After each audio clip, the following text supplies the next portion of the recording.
जोहार दोस्तों, आज हम खोटा पढ़ाने जा रहे हैं। ये जेएसएससी हो या जेपीएससी सभी छात्रों के लिए यह जो टॉपिक है इम्पोर्टेंट है। इससे है सो लगभग है सो हर एग्ज़ाम में सवाल पूछे जाते हैं और इसे 100 मार्क्स में से तो लमसम 20 मार्क्स का तो जीवन परिचय जो जितने भी लेखक हैं जो जेएसएससी या जेपीएससी में है सो दिए गए हैं। 10 साहित्यकार का शायद नाम दिए गए हैं और उसी में से 20 प्रश्न कम से कम रहता है। उसमें से अगर पहला नाम देखा जाए तो भुवनेश्वर दत्त शर्मा व्याकुल जी का नाम है। भुवनेश्वर दत्त शर्मा व्याकुल जी एक खोटा में एक ऐसे कवि हैं जो खोटा का अगर शुरुआत देखा जाए तो यहीं से हुआ है।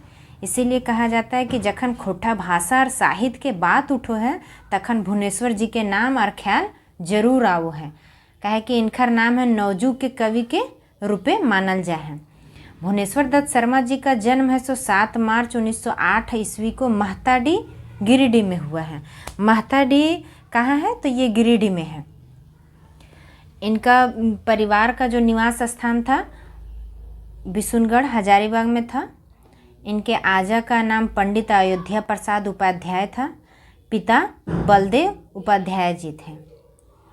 मतलब कि सीधा सीधी कहा जा सकता है कि भुवनेश्वर दत्त शर्मा खोटा के एक ऐसे लेखक थे जिन्होंने है सो खोटा भाषा को इस क्षेत्र में लाने का प्रयास किए, एक ऊंचा स्थान देने का प्रयास किए और भुवनेश्वर दत्त शर्मा जी के अनुसार ही है सो इस भाषा को एक क्षेत्रीय भाषा के रूप में लाया गया।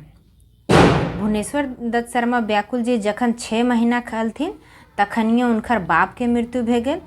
11 बछरे के उम्र में ये काशी चल गेलथिन है, लेकिन जब घूर के एलथिन तब अपन गृहस्थी के बसेलथिन।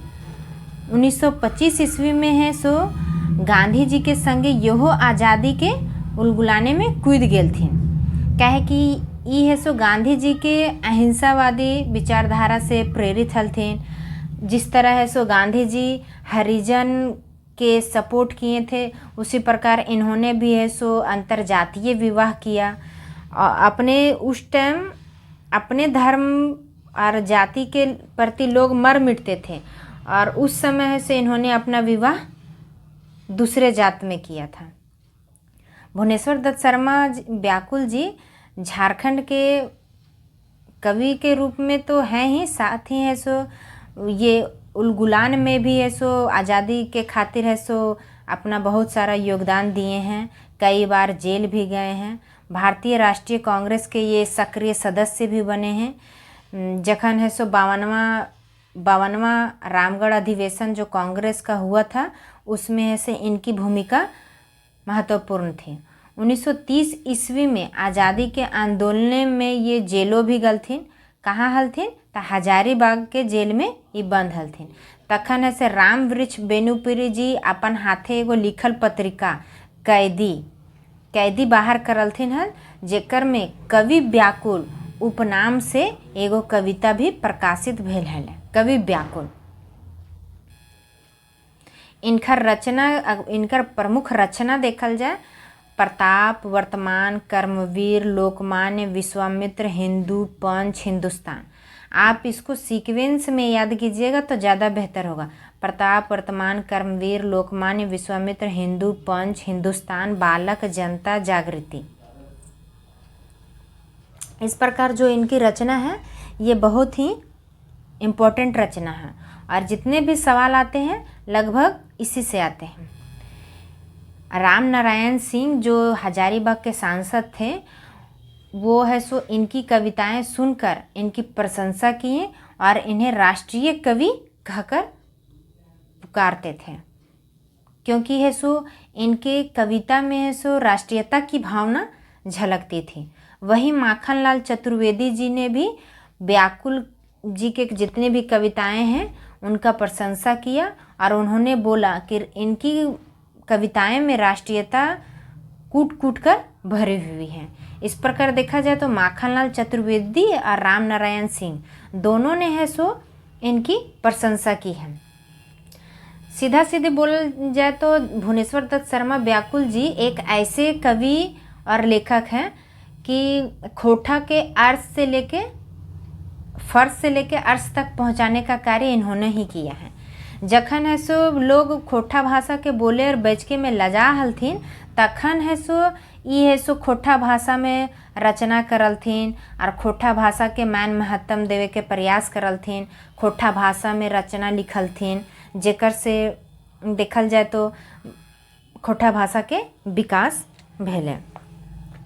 इनकर रचना है सो भुवनेश्वर दत्त शर्मा जी के, व्याकुल जी के जो रचना है जितना भी, उनमें है सो मतलब कि खोठा भाषा जो मैकरवा भाषा है ओकर एकदम कूट कूट के भरल है।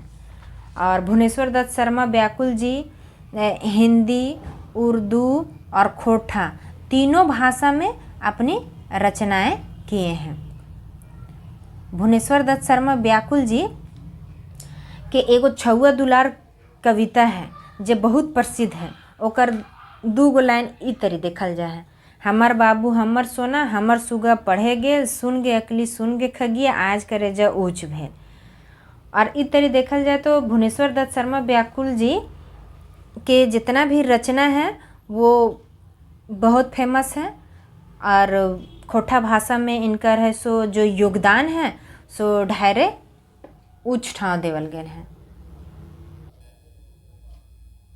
देखिए दोस्तों, इसमें है सो भुवनेश्वर दत्त शर्मा जी के व्याकुल जी के जो अगर सवाल बनता है तो इसमें इस तरह पूछा जाएगा कि व्याकुल जी का जन्म कौन ठाव भेल है, तब महताडीह गिरिडीह। व्याकुल जी के बापे के नाम क्या है, तो बालदेव प्रसाद उपाध्याय।